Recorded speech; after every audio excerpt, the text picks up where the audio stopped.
a widespread severe weather outbreak and possibly even a tornado outbreak will be possible this weekend as we go through Friday, Saturday, and Sunday. We are expecting multiple long track potential tornadoes as well as significant and widespread damaging winds across portions of the Midwest, Ohio Valley, Deep South, Arklatex, and Mississippi River Valley, as well as into Saturday and Sunday across the Ohio Valley, Mid-Atlantic, East Coast, and Northeast, as we are expecting a significant widespread severe weather outbreak that could be very, very problematic for a lot of people. So we're going to run down the forecast on what we've got. We've got 5 days in a row of severe weather that start today, including a risk over Oklahoma, Texas, Arkansas, and northwestern Louisiana. I want you guys to also know as well, we will be going live every single day, covering every single one of these events back to back to back to back. No matter how exhausting it gets, we will be here to cover this for you guys. But this is your March 12th, 2025, Wednesday afternoon breakdown, and let's go ahead and get this going.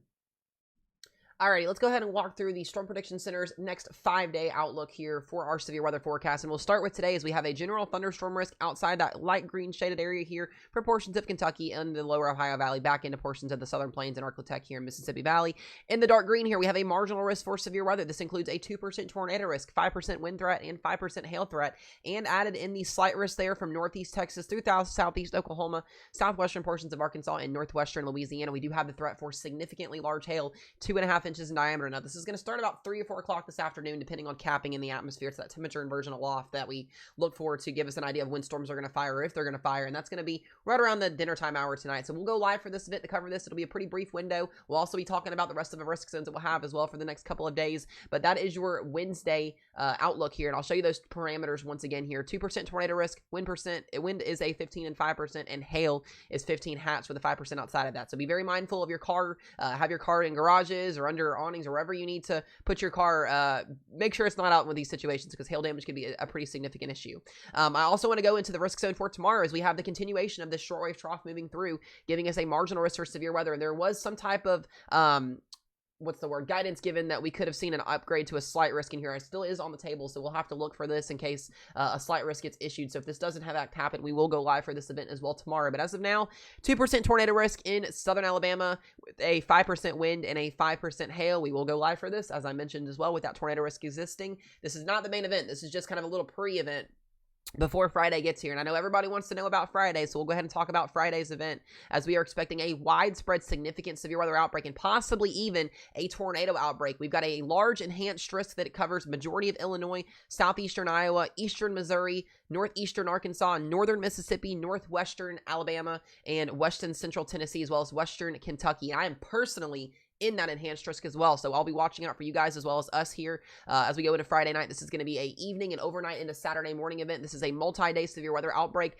Probabilistically, we don't have each category yet. That'll be updated tonight. We do have a large hatched 15 and 30% region. I would not outrule a moderate risk zone being issued somewhere in this area as we get closer to this event for a larger damaging wind threat or tornado risk. So be very, very mindful. Have a way on Friday to get alerts for all of your areas. If you're in those areas that are in these risk zones, we will also be live covering this, providing we don't lose power. Hopefully we don't lose power. I'm hoping that we can get through this because we have an even bigger risk zone on Saturday, and we'll go ahead and get into that now as we do have that day 4 outlook here for a widespread potential severe weather outbreak once again on Saturday. This is going to start very, very early in the morning across the lower Ohio Valley into the Mississippi Valley here along the Kentucky border all the way down through Tennessee and Louisiana. These storms will already be ongoing from Friday night into Saturday morning going through Saturday. Now there's a lot of controversy on what Saturday could bring. We could see a widespread tornado outbreak. We could get a high risk potentially as well with Saturday if conditions continue to uptrend, and that's going to be under the table as far as 2 different scenarios that could happen. We're looking at 2 scenarios. So if we do have morning time convection on Saturday morning across that enhanced risk region,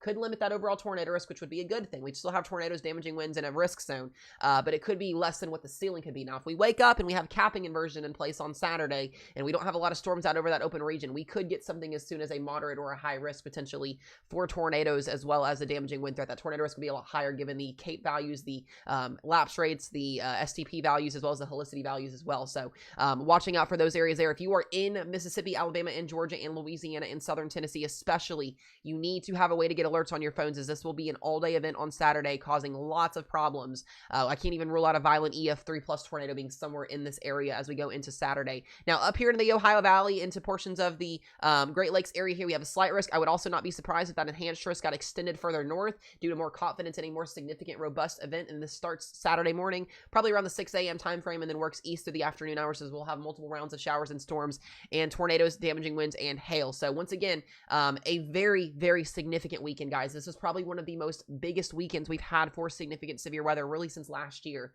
And then as we go into day 5, we have an East Coast event here that'll have to work its way off the East Coast. So we have a day 5 slight risk that extends from Pennsylvania down to portions of the panhandle of Florida here. Have a way to get alerts on your phones for this. We'll cover this as well. This will probably be a stream that we will probably be on for about 48 hours plus. So make sure you guys come in. We'll be live covering this event from start to finish as a significant, widespread potential tornado outbreak becomes very, very much possible Friday, Saturday, and Sunday. Now, I want to kind of walk through the timing of today's event very briefly, and then we're going to talk about the overall aspect on what we're going to see for Friday, Saturday, and Sunday. Now, I want you guys to also understand we're about 24 hours away from getting the full picture on our short-range model. So in tonight's live stream and in tomorrow's video, I will have a full layout on time zones for when things are going to happen on Friday and Saturday. So stay tuned for that on tonight's live stream and tomorrow morning's video. But we'll go ahead and talk about this afternoon as we are expecting gorilla-sized hail potentially, as well as a tornado or two and some isolated wind gusts out there. You can see a couple cells firing off along our dry line setup this afternoon around 5 to 6 p.m. from basically southeast Oklahoma through northeast Texas. A couple storms could potentially get some large hail on them, as well as an isolated tornado risk. This will work its way into Louisiana and Arkansas by 11 p.m. tonight. This is pretty much done and over with. So very, very short window for today. If storms can become surface-based instead of elevated, we could get an isolated tornado or two. Most of these storms will probably be producing 2 to 3 inch diameter hail today. So make sure, like I said, your cars are under your garages or anywhere you can keep them safe. So I want to go ahead and talk about what we're going to look at in a nutshell here for Friday, Saturday, and Sunday. I'm not going to go too big on the picture because we're still working out those fine details. I just ask that you guys are prepared for this event as always. This could be a very significant event if everything does go as forecasted. Now, let's talk about two things here. Shortwave trough moving over the portions of Texas and Oklahoma right now. This is what's allowing for the severe weather risk for today. Let me get this plopped back up here so you guys can see this. There we go.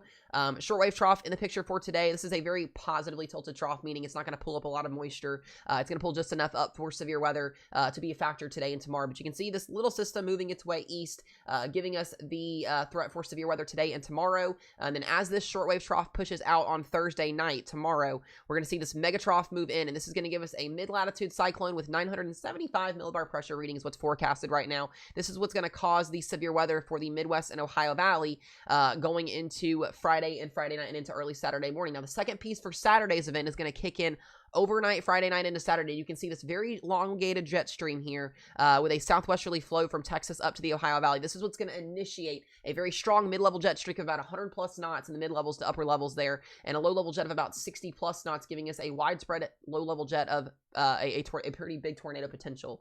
So that'll be on tap. That's kind of our jet stream that's going to be set up there. You can see that amplifying through Saturday evening into Sunday as we go along the East Coast. And then after that, we'll have a ridge takeover early next week, and then possibly another potential severe weather threat, although this looks very, very underdone right now, just given the amount of instability and dew points that this first system is pulling in. So we may not even get anything out of this late next week. We'll have to watch it and see what happens.